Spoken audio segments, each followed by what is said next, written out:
Hello everyone, welcome to my channel. Now tell me, R-A-T rat and here R-A-T-E rate. अब बच्चे बहुत confuse होते हैं कि मामा क्यों यहाँ R-A-T रैट ए की साउंड ए आ रही है और यहाँ पे क्यों आर ए की साउंड ए ही आ रही है. Now let me clear you.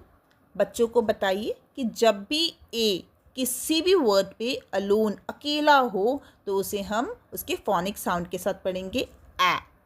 Rat R-A-T rat. और जब भी कोई वर्ड कोई स्पेलिंग ई के साथ फिनिश हो तो तब ए की साउंड हो जाएगी ए इटसेल्फ, खुद की आवाज़ करेगा ए रेट. वैसे ही MAD mat and here MADE made.